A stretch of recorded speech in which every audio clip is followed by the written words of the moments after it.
वृंदावन की पवित्र भूमि पर एक ऐसी भक्त हुईं जिनका प्रेम भगवान के प्रति इतना सच्चा था कि भगवान स्वयं उनके साथ बच्चों की तरह लीलाएं करते थे। यह कहानी है पिशी माँ और उनके प्रिय गौर निताई की, एक ऐसी भक्ति की कहानी जो हमें सिखाती है कि भगवान केवल प्रेम और समर्पण के भूखे होते हैं। बहुत समय पहले गौर निताई की दिव्य मूर्तियां महान भक्त मुरारी गुप्त द्वारा पूजी जाती थीं। समय के साथ जब उनके वंशज सेवा करने में असमर्थ हो गए तो उन्होंने इन मूर्तियों को सुरक्षित रखने के लिए जमीन में दबा दिया। कुछ समय बाद एक चमत्कार हुआ। एक ग्वाले ने देखा कि उसकी गाय रोज एक विशेष स्थान पर अपना दूध अपने आप गिरा देती है। जब उस स्थान की खुदाई की गई तो वहां से गौर निताई की दिव्य मूर्तियां प्रकट हुईं। लोगों ने समझ लिया यह भगवान का संकेत है कि वे फिर से अपने भक्तों के बीच आना चाहते हैं। इन्हीं दिव्य मूर्तियों को लेकर श्रीमती चंद्र शशि मुखर्जी, जिन्हें सभी पिशी माँ के नाम से जानते थे, वृंदावन आ गईं। उन्होंने एक छोटे से मंदिर में गौर निताई की स्थापना की और उन्हें अपने बच्चों की तरह पालने लगीं। पिशी माँ उनसे बातें करती थीं, उन्हें भोजन कराती थीं और हर समय उनका ध्यान रखती थीं। उनके लिए गौर निताई केवल भगवान नहीं थे, वे उनके अपने बेटे थे।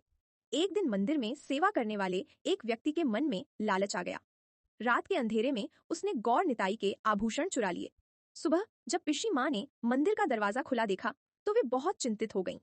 लेकिन भगवान अपने भक्त को कभी निराश नहीं करते।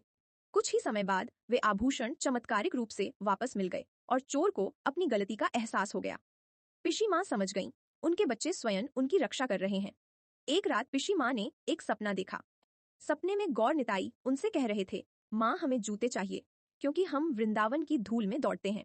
अगली सुबह एक भक्त मंदिर में आया और बिना कुछ पूछे चांदी के सुंदर जूते भेंट कर गया। पिशी माँ मुस्कुराईं, उन्हें समझ आ गया कि यह भगवान की ही लीला है। समय बीता गया और धीरे धीरे पिशी माँ की उम्र भी बढ़ने लगी।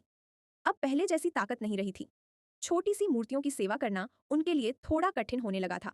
एक दिन पिशी माँ ने बहुत प्रेम और नम्रता से अपने ठाकुर जी के सामने हाथ जोड़कर कहा, हे मेरे प्यारे गौर निताई, अब मैं बूढ़ी हो रही हूँ।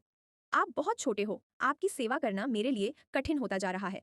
अगर आप थोड़ा बड़े हो जाए तो मैं आपकी सेवा और अच्छे से कर सकूंगी। यह एक माँ की सच्ची विनती थी जिसमें कोई स्वार्थ नहीं था, सिर्फ प्रेम और सेवा की भावना थी। कहा जाता है कि कुछ समय बाद एक अद्भुत घटना हुई। मंदिर में आने वाले भक्तों और सेवकों ने देखा कि गौर निताई की मूर्तियां पहले से थोड़ी बड़ी दिखाई देने लगी हैं। दिन बीतते गए और धीरे धीरे उनका आकार पहले से अधिक स्पष्ट और बड़ा हो गया।